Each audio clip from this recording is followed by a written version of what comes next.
We start this story off, and by the way, hi, it's the Unsmooth Criminal, and I'm here with a redo of part one. What if Deku was Kaguya Otsutsuki?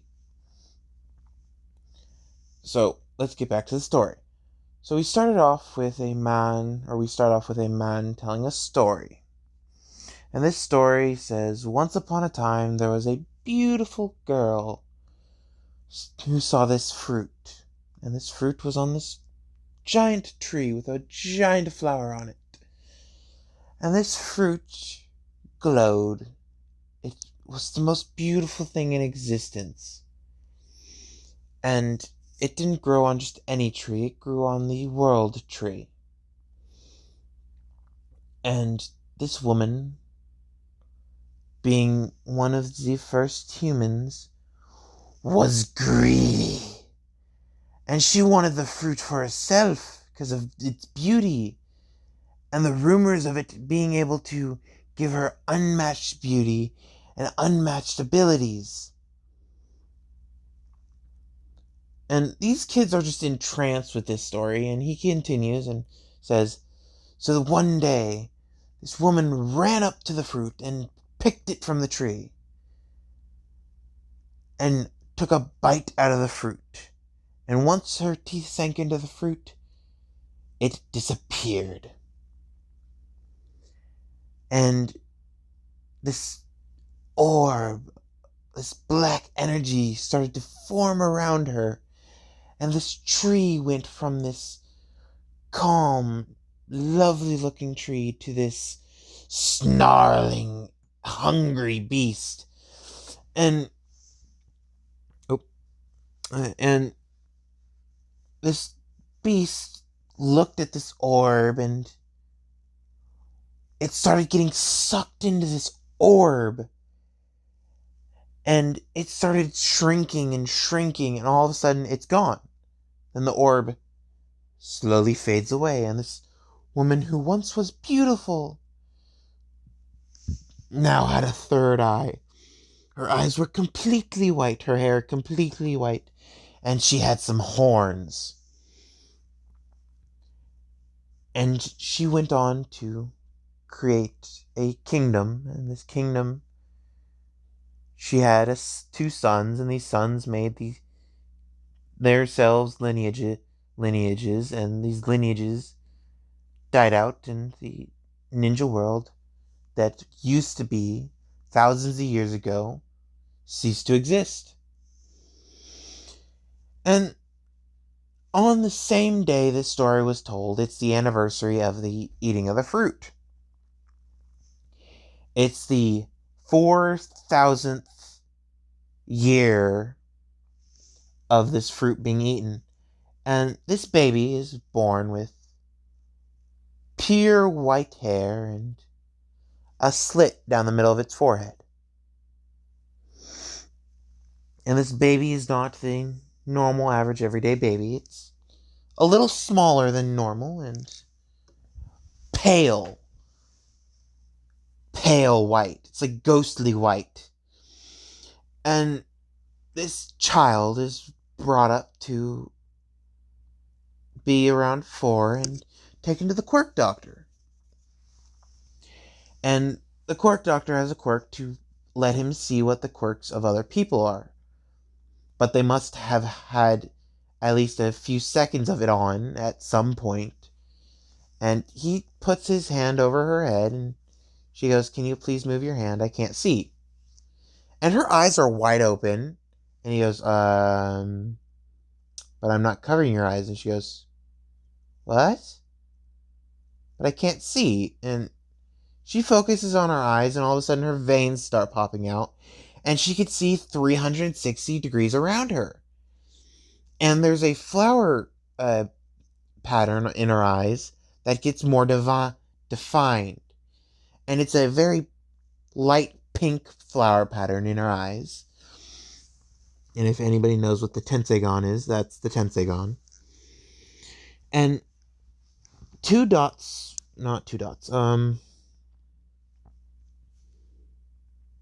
the quirk doctor's like, What's going on? And she goes, apparently I can see now. Ooh, next one.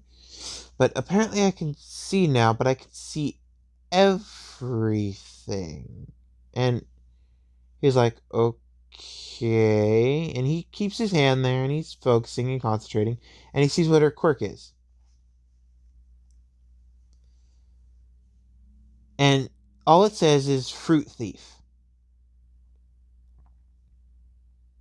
And Jinchuriki next to it. And he goes, what the hell?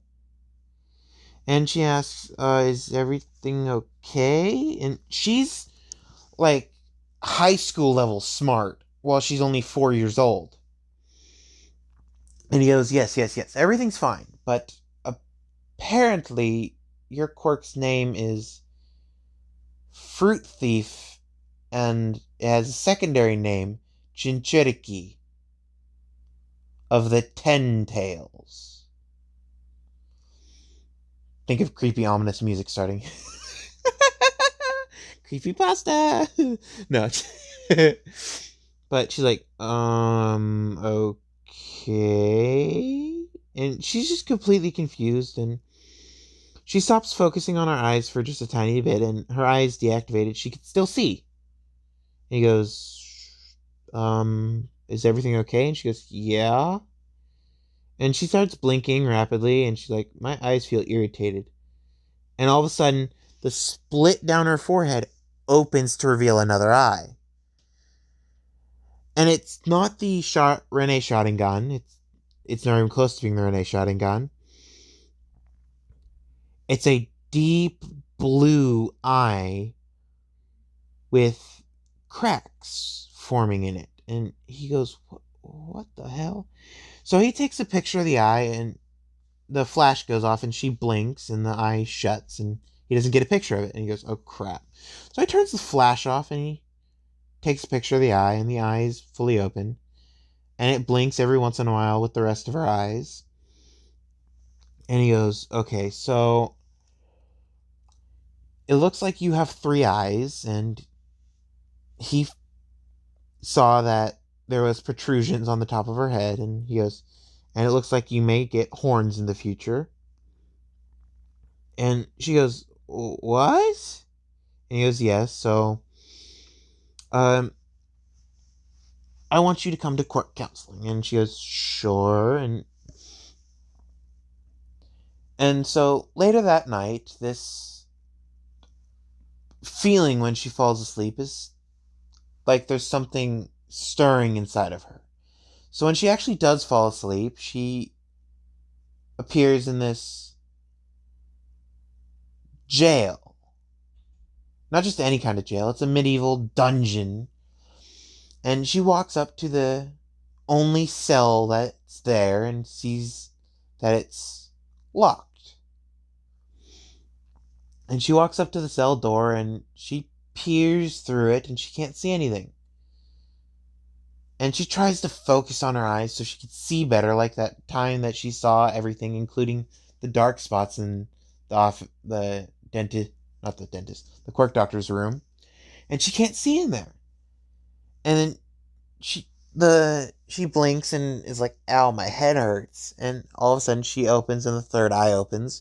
And she just sees this creature trying to rip at the walls, tear them down, beating the walls.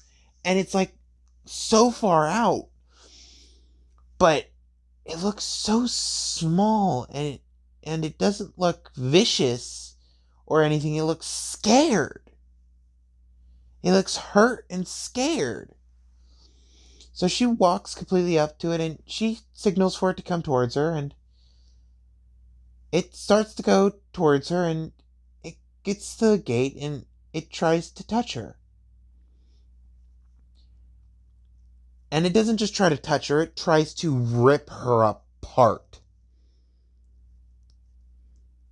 And so she flings her arm outside of the gate and she says, what the hell? And this woman shows up in the mindscape and says, so you're my reincarnation. And she goes, huh?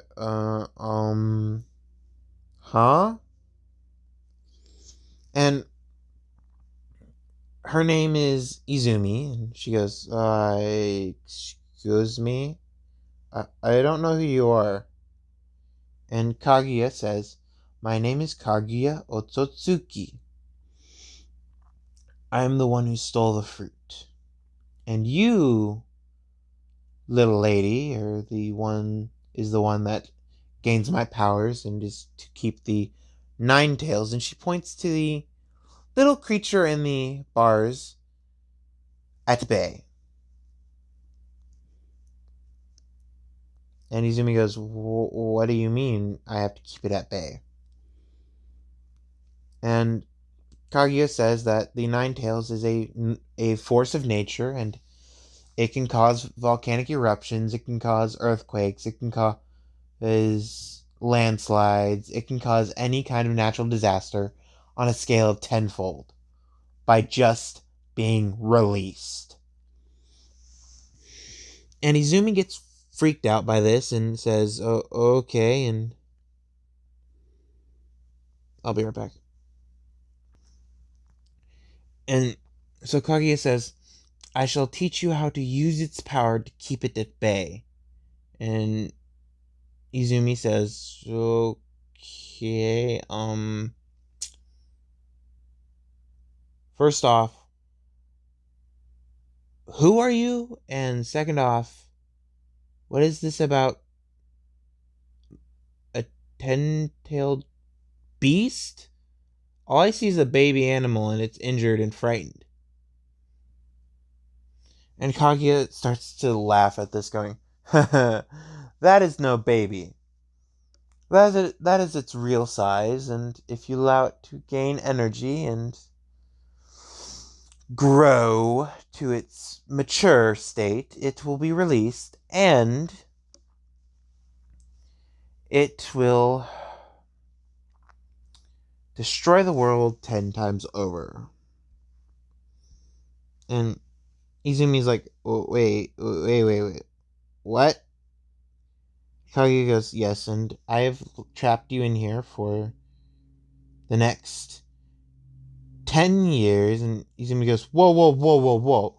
10 years? And Kaguya goes, don't worry. The next 10 years is going to be roughly 2 seconds for you in the real world. So, we have all night. So, Izumi, already being smarter than a normal kid her age, gains the knowledge and the experiences of Kaguya Otsutsuki. So she's seen the entire war arc of Naruto. She's seen this thing called chakra. She's seen the nine-tailed beasts, and she's seen how that when the nine-tailed beasts finally died and left this plane of existence, they left their energy with the ten tails to eradicate this world and to start over. And that when the ten tails got its energy back, someone sealed the ten tails within themselves, and Kaguya was reborn, and she basically sealed herself in an urn, and then the urn got destroyed, and she was reincarnated as Izumi. A lot of explaining. But Izumi sees all this, and she's basically lived 1,000 years in this dungeon, with Kaguya teaching her everything that she knows. So Izumi is a master at kinjutsu, bow staves, daggers, tonfas, any weapon she's a master of, and all ninjutsu she's a master of. She knows all the Kekkei Genkais. She knows, she can summon the Seven Swordsman's weapons. Samehada, Kubikiri Bocho, the needle, the cleaver, the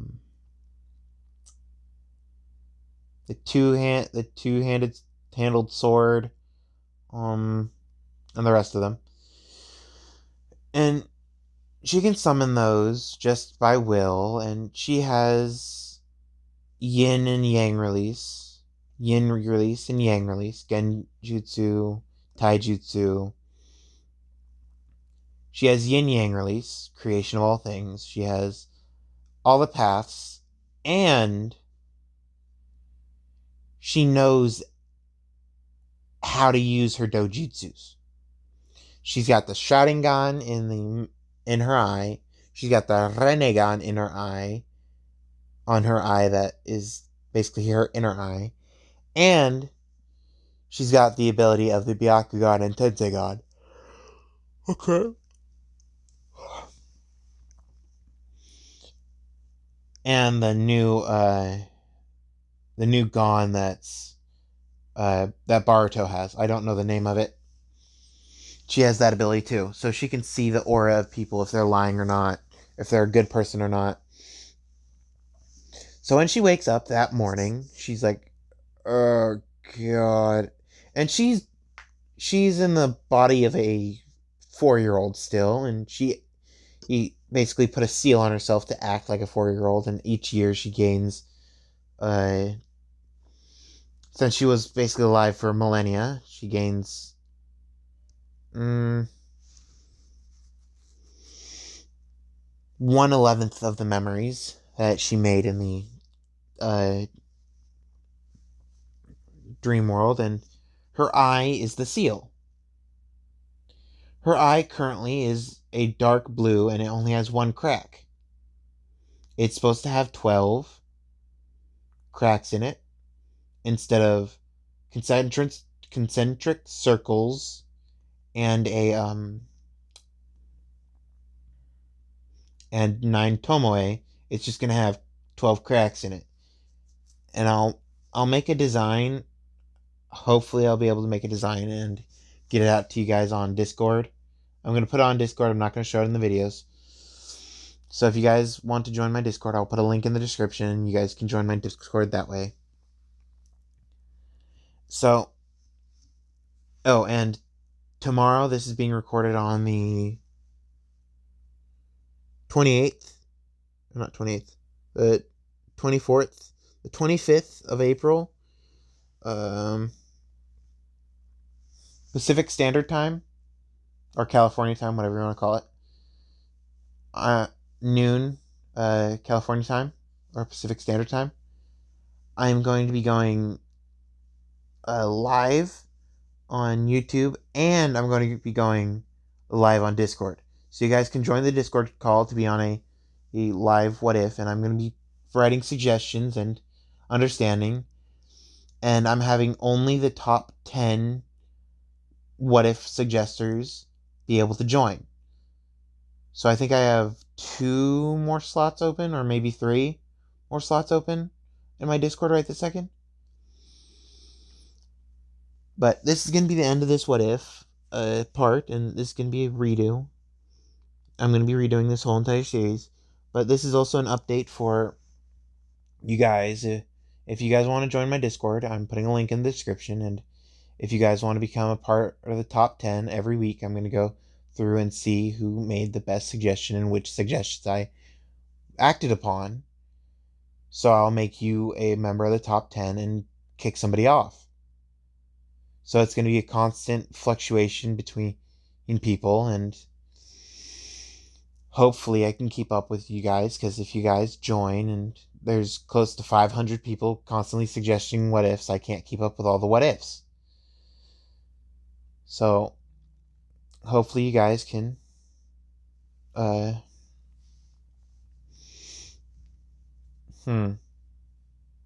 join and give me some good suggestions, because I'm kicking everybody off the top 10, and if it's the same 10 if it's the same only 10 next week, I'm just going to leave them there.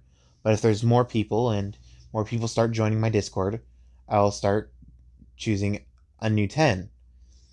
Because there's currently, I think, 7 or 8 people in my Discord. Hold on. I have this many, so I got 7 people on the top 10. And these are the people. So, Ken Kaneki has been talking to me, so I'm probably going to keep him in the top 10. Roman Shipper, I love your intro. I loved it. Roman Shipper, has entered, and I exit. I love that. See, now I exit. A wild Roman shipper has appeared. Now I exit. That's friggin' hilarious. But, okay, I gotta do some stuff. But honestly, the more you guys come on and help me, the more people I'll allow into the uh Q&A Sunday channel, because right now it's only 11, and once I get in there I'm going to open it up to everybody so you guys can talk to me and understand the things that I'm doing and what I am interested in and how I make my what ifs. So hopefully you guys like it and join. So talk to you guys later.